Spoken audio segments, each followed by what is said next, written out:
Bonjour à tous, aujourd'hui j'analyse Melik. Melik, c'est un des élèves de mes formations, un de mes élèves qui est venu sur un des stages que j'organise sur la journée dans l'ouest de la France. Au début du stage, avant de venir, il était sur un 100 mètres sec à 1,42 au 100 mètres. À la fin de la journée du stage, il a réussi à faire 1,35. Je vous donne tout de suite les points techniques qu'on a travaillé, notamment un en particulier. Un problème en fait d'alignement, peut-être que tu l'as aussi, mais il est peut-être pas aussi clair, aussi exacerbé que Melik, mais ça peut te donner des idées pour réussir à le corriger, pour faire attention vraiment à cette chose-là. Ça ne doit pas t'empêcher de tourner les épaules. Je te laisse découvrir tout de suite de quoi il s'agit dans la vidéo, dans l'analyse qui suit.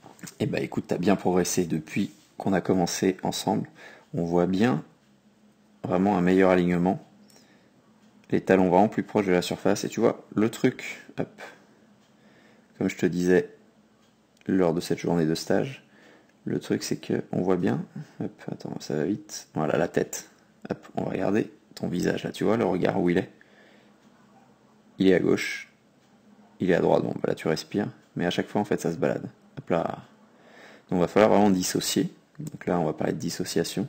Dissocier le roulis de tes épaules avec vraiment ce regard qui doit rester au sol. En gros, si tu engages ton épaule, hop, on va aller sur le côté, tiens, on va mieux voir.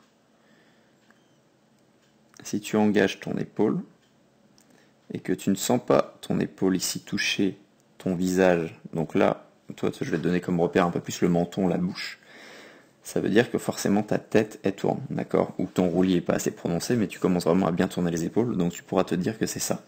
Donc forcément l'exercice recommandé là-dessus, c'est toujours la paume magique, mais en plus on va rajouter des choses, notamment à sec, comme j'ai pu te le dire au stage, pour en fait bosser ce maintien d'alignement malgré la rotation, malgré le roulis des épaules. Parce que là forcément en partant à droite et à gauche, il y a plein de déformations aussi qui se créent aussi à ce niveau-là. Donc tu perds forcément un peu de temps car un des principes du corps projectile c'est l'indéformabilité et tu vas perdre ton alignement, l'axe de ton corps fait partie des compétences à acquérir pour que tu passes mieux à travers l'eau, tout simplement, que tu aies moins de frein. Donc le 1, 2, 3 soleil aussi va être top pour toi dans ce focus vraiment maintien, alignement malgré la rotation. Donc là pour moi t'expires, donc là-dessus, bon on continue toujours de le développer parce que c'est important, mais là-dessus c'est pas vraiment la priorité, tu vois, ça peut être fait en début, en fin de séance, sans trop de soucis. La priorité ça va vraiment être là-dessus, en premier lieu. Et ensuite on va voir tout ce qui est propulsion. Alors au niveau propulsion, il y a quelque chose qui se construit vers l'arrière, tu vois, le début est un peu encore toujours compliqué là. Tu vois, tu as une légère, forcément, quand même, orientation des appuis. Ok, c'est pas, l'avant-bras est pas non plus, tac, ici, avant-bras main est pas non plus perpendiculaire à la surface, enfin, où tu vas, quoi. Mais par contre, il y a quand même des appuis. Tu vois, tu as quand même quelque chose partout ici. Donc c'est sûr qu'au niveau du catch, on peut faire mieux. Donc là-dessus, on va bosser dessus clairement.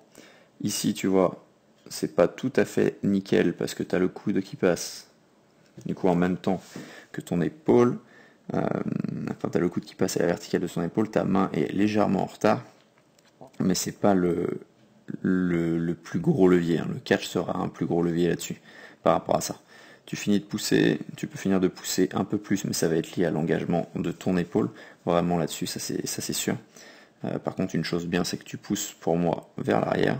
Tu vois, tu pousses en arrière et ça revient. Ça se voit en dehors de l'eau aussi quand on doit nager parce qu'il n'y a pas de gerbes d'eau qui partent en fait vers le plafond, tu vois, vers le haut. On va le voir juste après, je crois. Et un truc, c'est que tu commences à bien accélérer l'eau. Tu vois, là, on voit bien. L'eau ne part pas ici vers le haut. Voilà, là, attention, là ton bras ressort vachement à l'extérieur. On va regarder comment ça se passe en hauteur. Mais un truc très bien, c'est que tu accélères l'eau, tu vas de plus en plus vite. En fait, le début du mouvement se fait plus doucement et ensuite ça accélère. C'est vraiment plus rapide. Donc on va venir tout de suite en hauteur. Hop. Voilà, pour voir la sortie de tes bras. Donc là, ta main gauche, là ici, ça va. Donc écoute, c'était sûrement un effet d'optique. Donc là-dessus pour moi, du coup c'est bon les sorties de main, tu peux aller chercher plus loin forcément. Mais tu vois l'accélération ici, on voit bien là. Tu vois, et là il y a quelque chose, tu vois, on voit bien sur ton bras droit, ici que tu as une prise d'eau, tac, et ensuite que ça accélère. Attention à ne pas regarder que de côté et de se dire que c'est pas assez bien. D'accord, sois satisfait déjà des progrès et ça va continuer, ça va venir. Donc tu as une bonne accélération sous l'eau, on va continuer à bosser là-dessus parce que ça faut pas oublier hein, que les catchs soient pas parfaits, c'est normal, c'est que ça vient petit à petit. Par contre un truc beaucoup plus simple à travailler, c'est vraiment l'accélération du mouvement de bras sous l'eau. Et ça c'est quelque chose que du coup tu vas pouvoir bosser beaucoup plus facilement, du coup ça va être une des priorités, d'accord? Le catch va être une des priorités à sec, l'accélération sous l'eau va être une des priorités dans l'eau. Et les deux combinés vont faire que ton mouvement de bras va devenir de plus en plus efficace, il va se transformer au fil du temps. Et un point aussi qu'on avait vu au stage, attention à ta posture, là ça se voit moins là sur ces vues, de vidéos sous-marines tout simplement. À ton haut du dos, vraiment, cherche vraiment à bomber le torse le plus possible. D'une part, tu vas être un peu plus dans l'eau, du coup tes pieds vont remonter un petit peu plus. Tu vas ouvrir en fait ta cage thoracique, l'air du coup va se répartir différemment.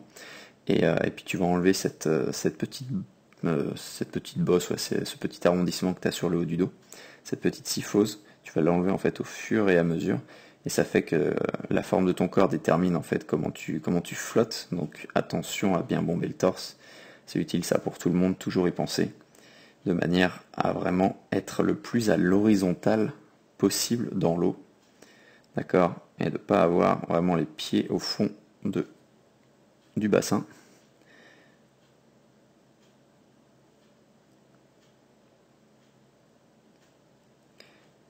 Et en ce qui concerne ta respiration, on va revenir encore en arrière, sur ton inspiration plutôt.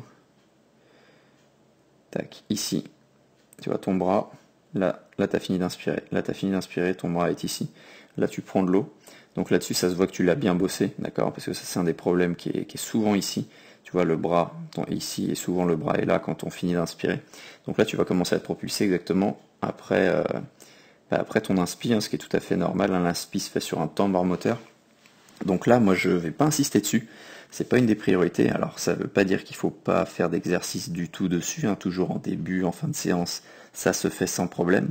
Mais la priorité, comme je te l'ai dit, va être sur le maintien de ton alignement vraiment, sur ton travail de posture aussi pour avoir les pieds plus facilement en surface, et surtout le travail d'accélération sous l'eau et de catch.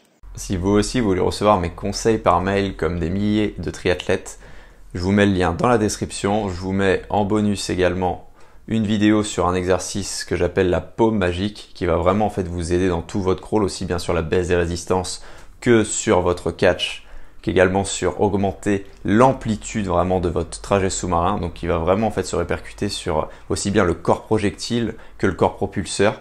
D'accord, deux principes que Raymond Cato a mis en avant, d'accord, à théoriser. C'est vraiment là-dessus que je me base pour faire progresser mes triathlètes, mes nageurs. Donc ça se passe dans la description. Sur ce, je vous dis à bientôt et bonne progression.